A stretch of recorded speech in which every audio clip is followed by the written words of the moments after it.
Do you ever feel confused and exhausted when your child's meltdown seems to come out of nowhere? Most meltdowns aren't about the obvious things like a lost shoe. They're triggered by something lurking below the surface. As an occupational therapist and mom to a daughter with ADHD, I see it with my clients and I live it at home. So in this video, I'm going to show you 3 subtle signs that rejection is actually behind those meltdowns and what's happening in your child's brain so you can stop those moments from spiraling.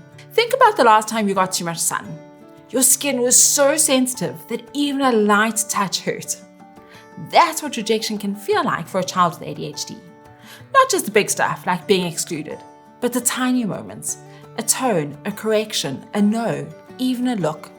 Some kids experience this extra intensely. In clinical terms, this is called rejection sensitivity dysphoria, or RSD. So it feels like no big deal to us can hit their body like a threat. And when their brain goes into survival mode, you'll see it as a meltdown or a shutdown. So how can you tell that rejection is the real trigger? Once you understand how sensitive that sunburn feeling is, let me show you what this can actually look like. You say something simple like, hey, let's try that again. And suddenly they snap or shut down or refuse to carry on.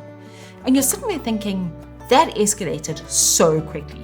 Because from your side, it was small and neutral. But from their side, their body was already on alert because they thought that disappointment was coming. It's like walking into a room expecting someone to shout at you. You're on edge, ready to protect yourself. So even a small comment feels huge. What's often happening here is this. They're expecting rejection before it's even happened. Their brain is scanning for danger, not listening for your actual words. So when a moment like that comes, it doesn't feel neutral. It feels like confirmation. So what looks like an overreaction is often a child trying to protect themselves from something they already believe is coming. So what can you do in that moment? Don't correct first, lower the threat first. Calm voice, soft face, fewer words. You could say, hey, you're okay, we're just figuring this out. Or, this feels big right now, let's do one small step together. Because what they need in that moment is to feel safe before they can hear anything else. And when that keeps happening, it doesn't stay on the outside. You notice they start saying things like, I can't do this, I'm so bad at this, I always mess things up. And it's usually over small stuff like homework, a chore, one wrong answer. But in their body, their mistake doesn't feel like, oops. It feels like, I'm disappointing you. From the outside, it can look like they're giving up too quickly or not trying hard enough.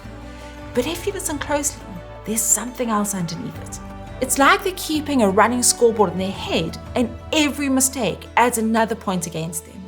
So even when they are trying, it never feels like enough. What's happening here is this. They're turning that feeling of rejection inward. Instead of thinking, that didn't go well, they're thinking, there's something wrong with me. So what looks like low effort or giving up is often a child who already feels like they've failed before they've even had a chance to succeed. So in that moment, the goal isn't to correct. It's to create safety. Start with, you're not in trouble. Then you can say, this is tricky, but it doesn't mean you can't do it. You're still learning and mistakes are a part of it. And right here, we can figure this out together. Calm voice, fewer words. Because what they need most in that moment is to feel safe enough to try again. And when they don't feel safe to mess up, this is the next thing you'll notice. They stop trying. They hesitate. They avoid things they used to do. Or they just refuse. I don't want to. And sometimes it comes to this too. They assume the worst. They're mad at me. The teacher doesn't like me.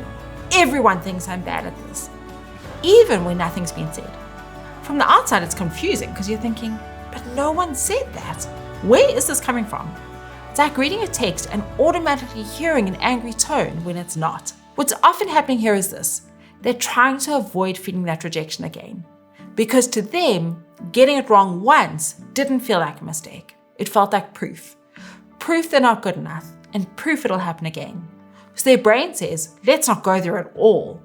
So what looks like avoidance or negativity is often a child protecting themselves from a feeling they don't want to experience again. So what do you do right then? You resist the urge to push. Make it safer to try. You could say, you don't have to get it perfect. Let's just do the first step. We can do it together. You're not on your own. Let's try for 2 minutes and then we can take a break. And if they're assuming the worst, just keep it gentle. Did they actually say they were mad? Or is that a worry thought? I wonder if there's another way to see it. Keep it light and supportive, because when they feel safe again, that's when they're willing to try again. Safety first, then effort comes back online. But here's what most parents don't realize. This isn't just being sensitive. There's a specific reason it hits so hard. Watch this video next to understand why your child reacts this way and what their nervous system is doing in that moment. Because once that piece clicks, you stop taking the meltdowns personally, and you'll know what actually helps.